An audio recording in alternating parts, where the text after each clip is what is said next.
Assalamualaikum warahmatullahi wabarakatuh. Ada salam yang diucap dengan bibir dan ada salam yang hanya bisa dirasakan oleh hati. Jika kau membaca ini dengan dada yang sedikit sesak, maka salam ini mungkin sedang mengetuk pelan dari dalam dirimu sendiri. Bab 1, kejujuran sebagai pintu pertama. Hidup sering kita perlakukan seperti soal ujian. Kita sibuk mencari jawaban, bertanya ke sana, mencari ke sini, membandingkan hidup sendiri dengan hidup orang lain, seolah kebahagiaan itu tersembunyi di catatan orang lain, bukan di kejujuran diri kita sendiri. Padahal hidup tidak pernah meminta kita menjadi pintar. Ia hanya meminta satu hal yang sering kita hindari: jujur. Jujur pada lelah, jujur pada takut, jujur bahwa tidak semua hari ingin kita jalani dengan senyum, dan jujur bahwa ada doa-doa yang kita ucapkan bukan karena yakin, tapi karena kita sudah kehabisan cara lain. Kita hidup di zaman jawaban. Semua orang ingin terlihat tahu. Semua ingin tampak paham, padahal yang paling dekat dengan keselamatan justru orang yang berani berkata, "Aku tidak tahu, tapi aku hadir." Kejujuran bukan soal berkata benar kepada orang lain. Itu level paling dangkal. Kejujuran sejati adalah ketika kau berhenti berbohong pada dirimu sendiri. Berapa banyak dari kita yang berkata, "Aku baik-baik saja," padahal batin seperti rumah yang lampunya mati semua. Berapa banyak yang mengaku ikhlas, padahal diam-diam menuntut dunia membayar luka lama. Kita menyebutnya sabar, padahal itu hanya lelah yang disimpan. Kita menyebutnya iman, padahal itu hanya kebiasaan yang diulang tanpa rasa. Hidup tidak butuh banyak jawaban, karena jawaban sering lahir dari ketakutan. Takut dianggap salah, takut tertinggal, takut tidak sesuai harapan. Sedangkan kejujuran lahir dari keberanian untuk diam dan melihat. Melihat diri apa adanya, tanpa topeng, tanpa pembelaan, tanpa narasi indah yang kita buat sendiri agar terlihat kuat.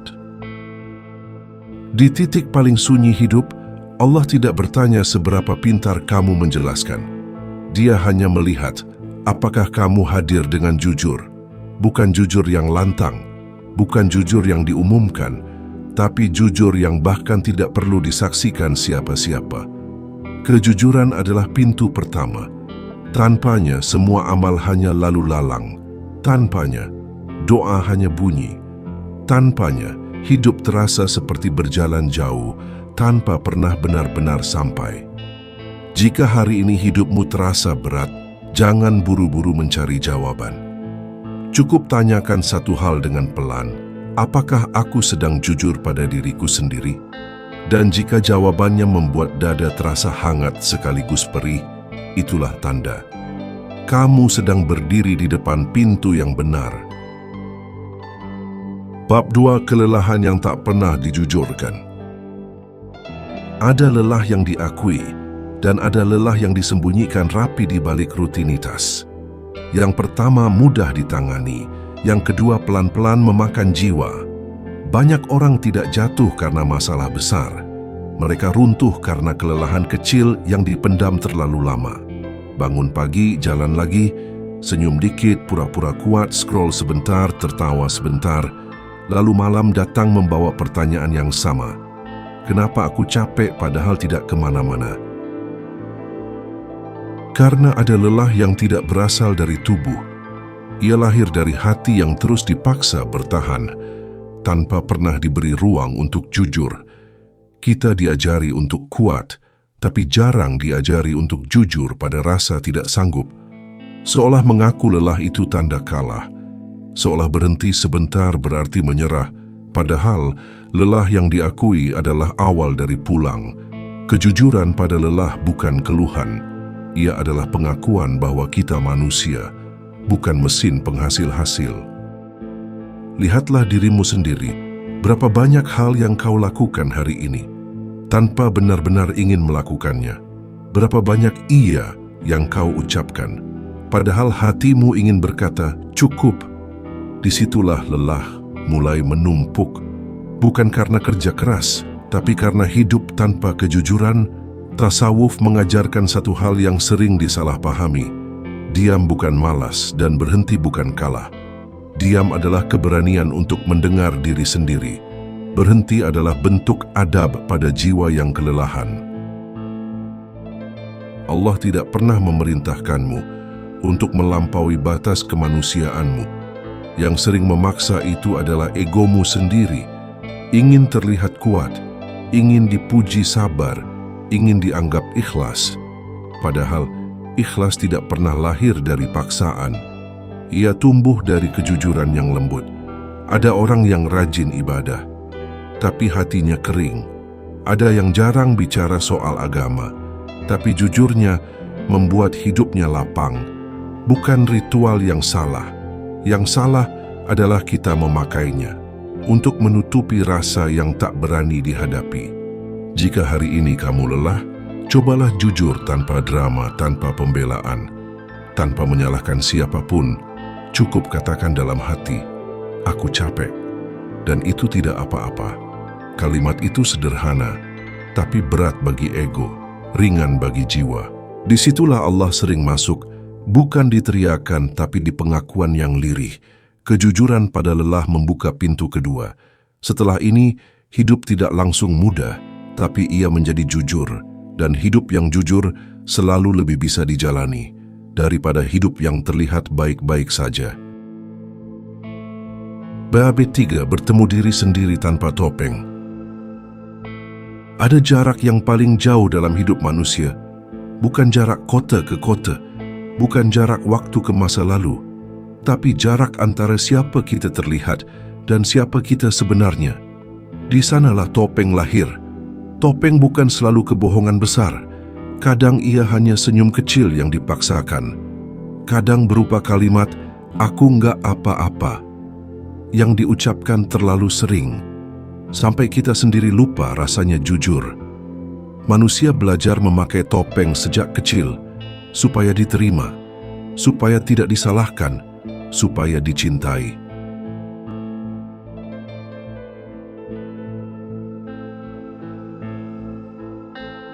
Lama-lama topeng itu melekat. Kita menyebutnya kepribadian, kita menyebutnya karakter.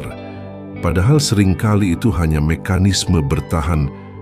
Masalahnya bukan pada topeng itu sendiri. Masalahnya muncul ketika kita lupa cara melepasnya. Hidup lalu terasa berat, bukan karena kenyataan, tapi karena kita harus terus mengingat peran apa yang sedang kita mainkan.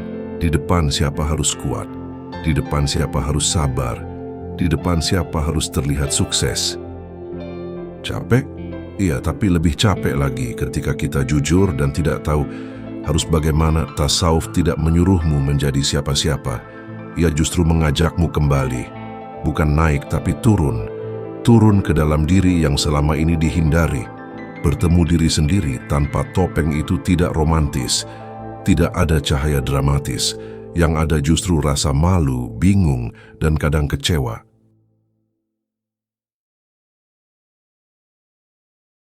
Masa aku begini? Masa hatiku sekering ini? Masa aku masih menyimpan iri, marah, dan dendam? Iya, dan itu bukan dosa pertama. Itu kesadaran pertama. Allah tidak kaget dengan isi hatimu. Yang sering kaget justru dirimu sendiri. Kita takut jujur karena khawatir tidak pantas, padahal kepantasan di hadapan Allah bukan diukur dari bersihnya hati, tapi dari keberanian menghadapi kotorannya. Topeng sering membuat kita sibuk memperbaiki citra, bukan memperbaiki arah. Kita ingin terlihat tenang, bukan benar-benar tenang, makanya hidup jadi aneh, di luar rapi, di dalam ribut. Saat kamu berani sendirian tanpa peran, tidak sedang menjadi anak baik, bukan orang kuat, bukan hamba yang merasa suci. Disitulah pintu ketiga terbuka, pintu yang tidak ramai pujian, tidak ramai validasi. Hanya ada satu pertanyaan pelan, ini aku mau kemana? Dan jika kamu belum tahu jawabannya, itu tidak apa-apa. Hidup tidak butuh jawaban cepat, ia butuh kejujuran yang tahan lama. Bertemu diri sendiri tanpa topeng adalah awal dari perjumpaan yang lebih dalam, bukan dengan dunia, bukan dengan orang lain, tapi dengan Tuhan yang selama ini kamu cari di luar dirimu sendiri. Bab 4. Takut yang menyamar jadi iman. Ada rasa takut yang jujur, dan ada rasa takut yang kita dandani agar terlihat suci. Yang pertama menyelamatkan, yang kedua menipu dengan halus. Banyak orang mengira dirinya beriman, padahal yang sedang bekerja hanyalah takut kehilangan, takut miskin, takut gagal, takut ditinggalkan, takut tidak seperti yang diharapkan. Lalu rasa takut itu diberi baju agama, agar terlihat pantas, agar terdengar benar. Kita rajin berdoa, tapi diam-diam ingin mengendalikan hasil. Kita berkata tawakal, tapi gelisah setiap kali hidup tidak sesuai rencana. Ini bukan munafik, ini manusia. Iman yang tumbuh dari kejujuran, selalu tenang meski tidak tahu apa yang akan terjadi. Sedangkan iman yang tumbuh dari ketakutan, selalu ribut, meski semuanya terlihat baik-baik saja. Coba jujur sebentar, berapa banyak amal yang kita lakukan karena cinta, dan berapa banyak karena cemas. Cemas tidak masuk surga, cemas ditinggalkan rezeki, cemas hidup tidak diberkahi. Takut itu wajar, tapi ketika takut memimpin hidup, kita mulai menjadikan Tuhan sebagai penjaga skenario kita sendiri. Kita ingin Allah menuruti rencana kita, bukan kita yang tunduk pada kehendaknya. Tasawuf tidak mengusir rasa takut.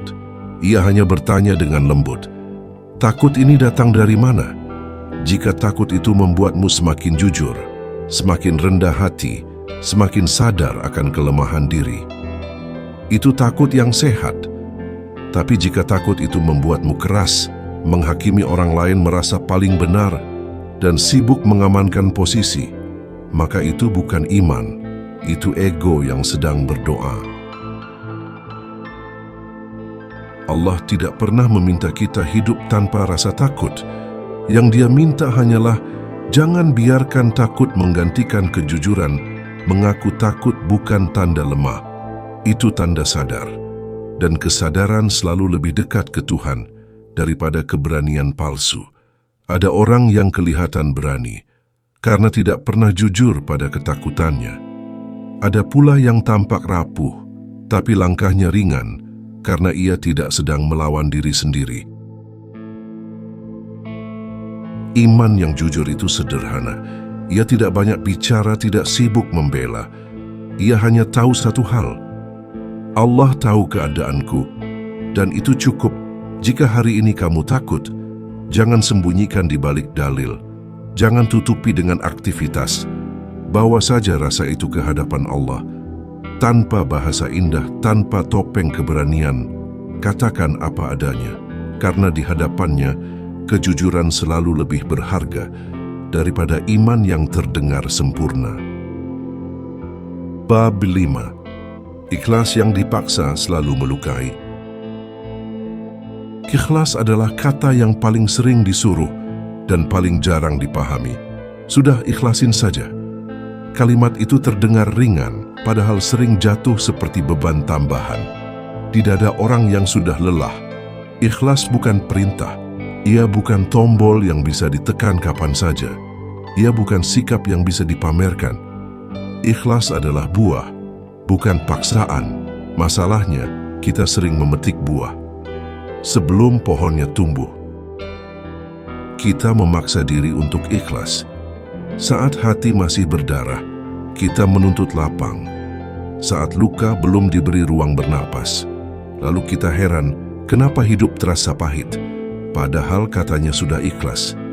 Karena yang dipraktikkan bukan ikhlas, melainkan penyangkalan. Tasawuf tidak menyuruhmu menipu rasa. Ia justru mengajakmu duduk bersama luka, tanpa ingin cepat-cepat menyembuhkannya. Ikhlas tidak lahir dari kalimat, ia lahir dari kejujuran yang sabar. Jujur bahwa kamu marah, jujur bahwa kamu kecewa, Jujur bahwa ada bagian dirimu yang masih ingin dunia berubah sesuai harapanmu. Mengakui itu tidak membuatmu jauh dari Allah. Justru disitulah jarak mulai dipendekkan. Ikhlas yang sejati tidak berisik. Ia tidak butuh saksi. Ia tidak butuh pengakuan. Ia datang pelan setelah kamu berhenti bernegosiasi dengan kenyataan. Selama masih ada kalimat, seandainya saja kondisi itu ikhlas belum tiba. Dan itu tidak apa-apa. Allah tidak pernah menagih ikhlasmu dalam keadaan luka masih terbuka. Yang Dia lihat adalah apakah kamu jujur atau hanya ingin cepat terlihat kuat. Ikhlas yang dipaksa membuat hati kering. Ikhlas yang tumbuh membuat hati ringan. Yang pertama sering melahirkan kepahitan tersembunyi. Yang kedua, melahirkan kedamaian yang bahkan tidak perlu dijelaskan. Jika hari ini kamu belum ikhlas, berhentilah menyalahkan diri sendiri. Itu bukan kegagalan iman, itu proses menjadi manusia. Ikhlas tidak datang saat kamu berkata, "Aku sudah tidak apa-apa." Ia datang saat kamu berkata, "Aku masih terluka, tapi aku berhenti melawan." Dan di titik itu, hidup tidak langsung mudah, namun ia menjadi jujur, dan hidup yang jujur selalu selangkah lebih dekat kepada Allah daripada hidup yang tampak suci. Bab 6. Kehilangan yang dijujurkan selalu mengajarkan. Tidak semua kehilangan datang untuk menghancurkan, sebagian datang untuk melonggarkan genggaman. Tapi kita jarang jujur soal kehilangan. Kita sibuk menamainya takdir, padahal hati masih menolak. Kita mengucap sabar, padahal dada masih bernegosiasi. Kehilangan itu sederhana bentuknya, tapi dalam rasanya bisa berupa orang, bisa berupa keadaan, bisa juga berupa diri lama yang tidak bisa lagi kita pertahankan. Yang paling menyakitkan dari kehilangan bukan apa yang pergi, melainkan rencana-rencana yang ikut runtuh bersamanya. Dan disitulah kejujuran diuji. Apakah kita berani mengaku bahwa kita tidak hanya kehilangan sesuatu, tapi juga kehilangan harapan? Yang terlalu kita titipkan pada dunia, tasawuf mengajarkan yang membuatmu menderita bukan kehilangan, melainkan keterikatan. Kita tidak hancur karena sesuatu diambil, kita hancur karena mengira itu milik kita selamanya. Allah tidak mengambil untuk menyiksa, Dia mengambil untuk mengosongkan tangan, agar kamu bisa menerima dengan cara yang baru. Tapi tangan yang masih menggenggam tidak pernah siap menerima. Kejujuran pada kehilangan bukan berarti cepat rela. Ia berarti berhenti membohongi diri. Dengan kalimat-kalimat indah yang belum benar-benar dirasakan, menangislah jika perlu, diamlah jika kata-kata terasa palsu. Itu bukan kelemahan, itu adab pada rasa. Ada orang yang tampak kuat setelah kehilangan, tapi hatinya membeku. Ada pula yang hancur sejenak, namun jujurnya membuat ia tumbuh dengan cara yang tidak terlihat. Kehilangan yang dijujurkan pelan-pelan mengajarimu satu hal penting, bahwa dunia ini tempat singgah bukan tempat menetap. Dan ketika itu benar-benar disadari, hati mulai longgar, tidak ringan, tapi tidak lagi menggenggam terlalu keras. Di titik itu doa berubah, bukan lagi permintaan agar semua kembali, melainkan permohonan agar hati dikuatkan. Menerima apa yang tidak bisa diubah. Allah lebih dekat kepada hati yang jujur kehilangan daripada hati yang sibuk terlihat tabah, karena di hadapannya air mata yang tulus lebih bernilai daripada senyum yang dipaksakan. Kehilangan tidak selalu mengambil, kadang ia mengembalikanmu pada batasmu, pada kefanaanmu, pada Tuhan yang selama ini terlalu sering kamu sebut, tapi jarang kamu sandari sepenuh hati. Bab 7. Diam bukan lari, tapi bentuk percaya. Diam sering disalahpahami, dikira kalah, dikira lemah, dikira tidak punya jawaban. Padahal tidak semua yang diam sedang menghindar. Sebagian diam justru karena tidak ingin berbohong. Ada masa dalam hidup di mana bicara terasa berlebihan, menjelaskan terasa melelahkan. Membela diri terasa tidak perlu. Di masa itu diam bukan pelarian. Ia adalah kejujuran yang belum menemukan bahasa. Kita hidup di dunia yang bising. Semua ingin pendapat, semua ingin klarifikasi, semua ingin respons cepat. Padahal tidak semua hal perlu dijawab. Tidak semua tuduhan perlu dibantah. Tidak semua rasa perlu diumumkan. Tasawuf mengajarkan adab diam. Bukan diam karena takut, tapi diam karena sadar bahwa tidak semua urusan bisa diselesaikan oleh kata. Diam yang jujur adalah ketika kamu berhenti bereaksi dan mulai memperhatikan nafas, memperhatikan hati, memperhatikan dorongan untuk membela diri yang ternyata lebih banyak berasal dari ego daripada kebenaran. Ada kelegaan aneh saat kita berhenti menjelaskan diri kita sendiri, seolah beban yang selama ini kita pikul perlahan diturunkan. Diam seperti itu bukan kosong, ia penuh kesadaran bahwa hidup tidak selalu menuntut pembenaran. Allah tidak menilai seberapa pandai kita menjelaskan, Dia melihat seberapa jujur kita berserah. Saat tidak ada lagi yang bisa kita katakan, banyak doa tidak terkabul. Bukan karena salah permintaan, tapi karena hati terlalu ramai untuk mendengar jawabannya. Dia memberi ruang, dan ruang itulah tempat kepercayaan tumbuh. Percaya bahwa tidak semua hal perlu dikendalikan. Percaya bahwa tidak semua kehilangan harus dimengerti.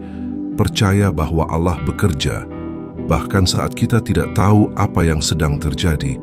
Diam bukan akhir, ia jeda, dan jeda yang jujur seringkali lebih menyembuhkan daripada solusi yang tergesa-gesa. Jika hari ini kamu memilih diam, pastikan itu bukan karena putus asa, tapi karena kamu sedang belajar percaya. Percaya bahwa hidup tidak butuh banyak jawaban, ia hanya butuh hati yang cukup jujur untuk berhenti ribut. Bab 8. Sabar yang ramah pada jiwa. Sabar sering terdengar seperti perintah keras. Tahan, diam, jangan mengeluh. Padahal sabar bukan soal menekan, melainkan memberi ruang. Banyak orang rusak, bukan karena tidak sabar, tapi karena terlalu keras pada dirinya sendiri. Atas nama sabar, kita memaksa hati untuk kuat. Saat ia minta istirahat, kita menyuruh diri untuk menerima. Saat batin belum selesai memahami, lalu kita bingung kenapa doa terasa jauh, padahal ibadah tak pernah putus. Karena sabar yang lahir dari paksaan tidak menenangkan, ia melelahkan. Tasawuf memandang sabar bukan sebagai gigi yang dikatupkan, tapi sebagai tangan yang dibuka, membuka ruang untuk gagal, membuka ruang untuk bingung, membuka ruang untuk menangis, tanpa merasa kurang iman. Sabar yang jujur tidak terburu-buru sembuh, ia berjalan seiring waktu, bukan melawannya. Allah tidak mencintai hamba yang paling kuat menahan rasa, tapi yang paling jujur membawa rasa. Kehadapannya, ada sabar yang membuat wajah mengeras, ada pula sabar yang melembutkan pandangan. Yang pertama lahir dari ego yang ingin terlihat tangguh, yang kedua lahir dari kesadaran bahwa manusia memang terbatas. Jika hari ini kamu belum sabar, jangan marahi dirimu. Itu bukan jalan mendekat. Cukup tanyakan dengan lembut, apa yang sedang kubutuhkan saat ini?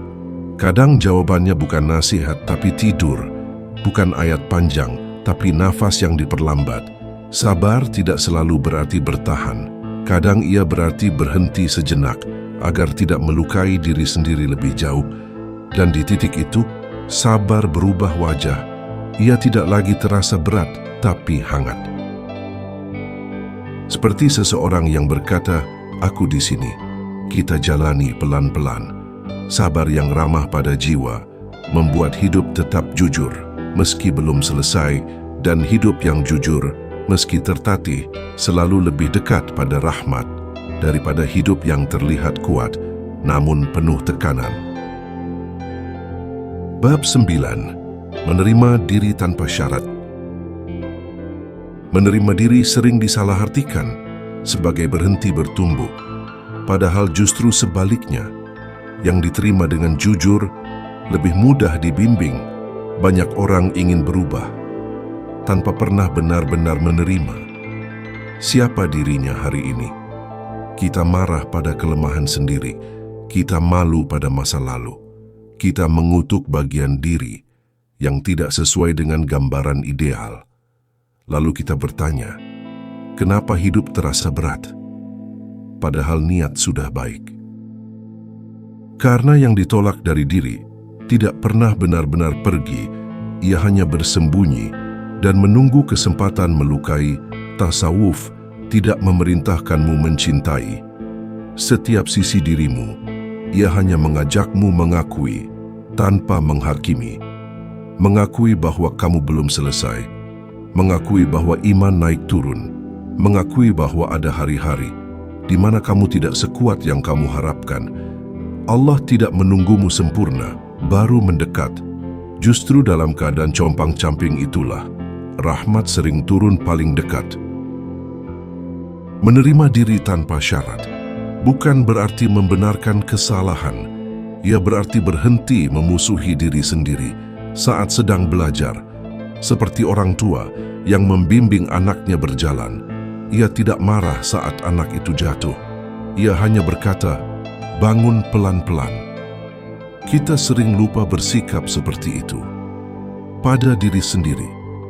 Kita menuntut perubahan cepat, kita ingin hasil instan, padahal jiwa tidak tumbuh dengan tekanan, melainkan dengan kehadiran. Saat kamu menerima dirimu hari ini, tanpa syarat, tanpa perbandingan, ada ruang terbuka. Di ruang itu, Allah bekerja dengan caranya sendiri, bukan dengan paksaan, tapi dengan penataan. Hidup lalu terasa lebih jujur. Bukan karena masalah selesai, tapi karena kamu tidak lagi berperang dengan dirimu sendiri. Dan orang yang berdamai dengan dirinya tidak butuh banyak pembuktian. Ia cukup hadir, ia cukup berjalan. Menerima diri adalah pintu terakhir sebelum benar-benar pulang. Setelah ini, hidup tidak selalu mudah, namun ia menjadi cukup. Bab 10. Saat hidup tidak lagi ingin dikendalikan. Ada fase dalam hidup di mana keinginan untuk mengatur segalanya pelan-pelan melelahkan, bukan karena kita kalah, tapi karena kita akhirnya sadar, tidak semua hal perlu kita menangkan. Kita tumbuh dengan keyakinan bahwa hidup harus diarahkan, harus direncanakan, harus dijelaskan. Jika tidak, kita takut tersesat. Padahal seringkali yang membuat kita tersesat bukan ketiadaan arah, melainkan terlalu banyak kehendak. Kita ingin hasil tertentu, waktu tertentu, bentuk tertentu. Lalu kita sebut itu ikhtiar, padahal yang bekerja diam-diam adalah kecemasan. Tasawuf tidak melarang usaha, ia hanya melunakkan genggaman, mengingatkan bahwa hidup dokter bukan proyek pribadi, melainkan perjalanan bersama kehendak Allah. Di titik tertentu, kejujuran berubah bentuk. Bukan lagi tentang mengakui luka, tapi tentang mengakui keterbatasan. Aku tidak tahu. Aku tidak memegang kendali. Aku hanya hadir. Kalimat-kalimat ini terdengar lemah, tapi justru di sanalah kekuatan batin tumbuh. Orang yang ingin mengendalikan hidup selalu gelisah. Orang yang mempercayakan hidup mulai tenang, bukan karena semuanya baik, tapi karena ia tidak lagi melawan arus dengan tangan kosong. Menyerah dalam tasawuf bukan berhenti bergerak, ia berhenti melawan dengan ego. Kamu tetap berjalan, tetap bekerja, tetap berdoa, tapi hatimu tidak lagi memaksa dunia untuk sesuai dengan bayanganmu. Dan anehnya, disitulah hidup terasa lebih jujur. Bukan karena tidak ada kecewa, tapi karena kecewa tidak lagi dianggap musuh. Ia hanya bagian dari jalan. Saat hidup tidak lagi ingin dikendalikan, doa berubah nada. Tidak lagi memerintah, tapi mendekap. Jika ini baik, dekatkan. Jika ini menjauhkan, lepaskan.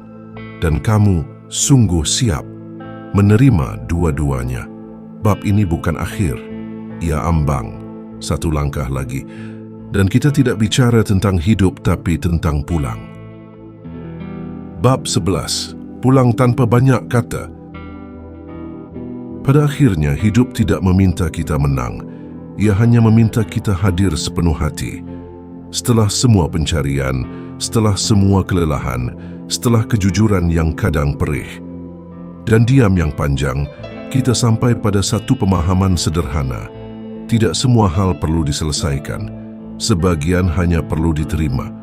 Pulang bukan berarti hidup selesai. Pulang berarti kita berhenti tersesat di dalam pikiran sendiri. Bukan lagi sibuk membuktikan, bukan lagi sibuk menjelaskan, bukan lagi sibuk menjadi versi tertentu agar layak dicintai. Pulang adalah ketika hati berkata, "Aku di sini, apa adanya." Di titik ini, kejujuran tidak lagi terasa berat. Ia menjadi nafas, masuk dan keluar dengan sendirinya. Kita tidak lagi bertanya, apakah aku sudah cukup baik? Karena pertanyaan itu sendiri lahir dari ketakutan. Kita hanya berjalan dengan sadar, dengan rendah hati, dengan keyakinan bahwa Allah tidak pernah jauh dari hamba yang jujur. Dan jika hidup masih berisik setelah ini, itu tidak apa-apa. Jika luka masih sesekali terasa, itu juga tidak menghapus perjalanan, karena pulang bukan soal bebas masalah, melainkan berhenti memusuhi kenyataan. Disinilah kata-kata mulai berakhir. Bukan karena tidak ada lagi yang bisa diucapkan, tapi karena hati sudah tahu kemana harus bersandar. Maka biarlah penutup ini bukan nasihat, bukan penjelasan, melainkan doa. Doa yang sederhana, sejujur hidup itu sendiri. Ya Allah, jika selama ini kami terlalu sibuk mencari jawaban, ajarkan kami untuk jujur dalam keheningan. Jika kami lelah, berilah kami keberanian untuk mengakuinya, tanpa merasa jauh darimu.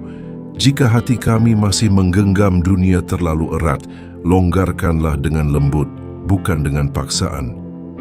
Jika kami belum ikhlas, jangan kau jauhkan kami. Tuntunlah kami pelan-pelan, hingga ikhlas itu tumbuh dengan sendirinya. Ya Allah, terimalah kami apa adanya, sebelum kami sempat menjadi siapa-siapa. Jadikan kejujuran sebagai jalan kami, kesadaran sebagai cahaya kami, dan Engkau sebagai tempat pulang kami yang paling tenang. Amin ya Rabbal Alamin.